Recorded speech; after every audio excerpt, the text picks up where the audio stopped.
Yo, what's up mga kalapatids? Nandito na yung ibon natin. Mag-i-intro pa lang tayo. Nandito na si B1. B1, pasok na, dali. Ayun. So ayan mga kalapatids, third lap ng ating derby PRC.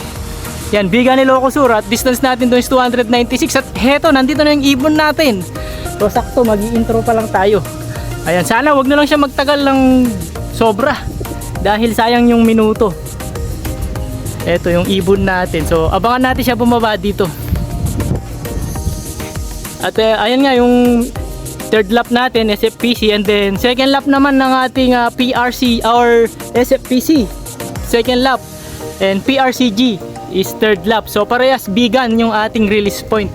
At heto, may isang ibon na nga tayo, si B1.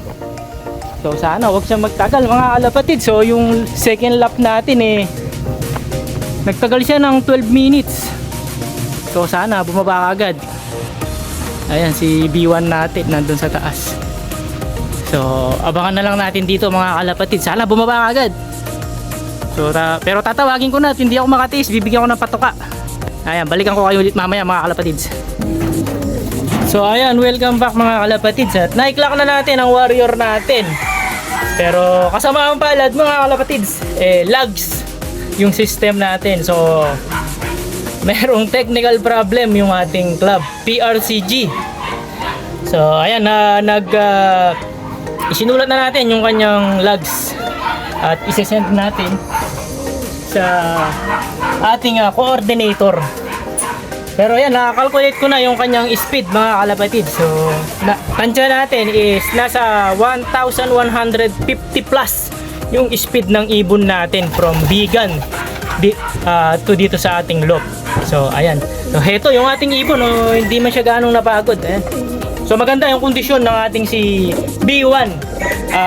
Kagandahan din ngayon hindi siya nagtagal sa labas mga kalapatid. So na-clock natin siya ng 10:37. So ayun nga, yung base sa ating calculator is speed calculator nasa 1,152 ang in-speed ng warrior natin. So abang-abangan pa natin si B2. So sana dumating kaagad si B2, and then yung ating isa pang blue bar na sa SFPC naman. So parehas lang yung release point. So sana dumating na rin yung dalawa pa nating mga warriors. So abang-abang tayo mga kalapatids. So ayan, time check tayo mga kalapatids, 11:57 AM. At wala pa rin yung dalawang warrior natin, si B1 or si B2 at yung sa SFPC natin, yung blue bar. So mukhang naligaw yung mga warriors natin mga kalapatids, at hanggang ngayon wala pa rin sila. So sana wag silang makat off. So nasa 900 na yung speedan natin. So 900 below. So sana makauwi sila bago mag-cut off.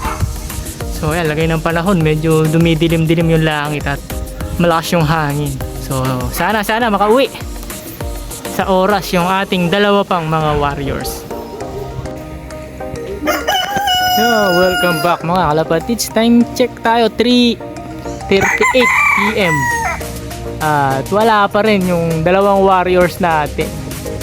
So ayan mga kalapatids, mukhang nasibak na yung ating dalawa sa ating SFPC, and then yung isa natin sa PRCG natin. So bali isa lang napauwi natin at si B1 yung umuwi. So maganda yung speed ni B1 mga kalapatid sa computation natin. Ito yung mga ibon natin na pinapalow fly ko. So nasa 11 plus ang speed ni B1. So maganda-ganda yung kanyang speed. Although lags tayo mga kalapatid, so ano lang natin yun, kinompute natin by sarili natin. So isisend natin yung lags natin sa ating coordinator.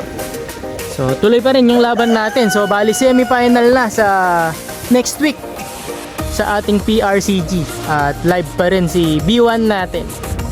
At yung dalawang ibon naman natin sana makauwi pa rin hanggang mamaya.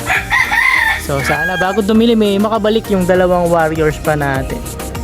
At ayan, so pinagala ko nga yung mga ibon natin para makapag-exercise na. Ayan, so titingnan natin yung mga kondisyon nila. So, parang maganda naman mga kalapatid. So, maayos. Yun. At yun nga pala, yung BBC Junior natin, nag-training tayo ng dalawa dun. So, bali yung mga BBC Winter Warrior natin, so dun natin nilalaro. Yung hindi natin na-load before. And then, yung South natin is ongoing na rin yung ating training. Training natin kanina is Mindanao Avenue. So, bali, kompleto rin yung ating mga warriors doon. So, 6 yung sinasakay natin. So, yan. Maayos yung mga ibon natin. So, wish ko na lang sana makauwi. Yung ating dalawa pa na warriors, mga kalapatid. So, ay mga kalapatid, so yun lang muna yung update natin dito sa ating loop. Ayan, please like, share, and subscribe Jepoy Loop TV at mag-comments na rin kayo.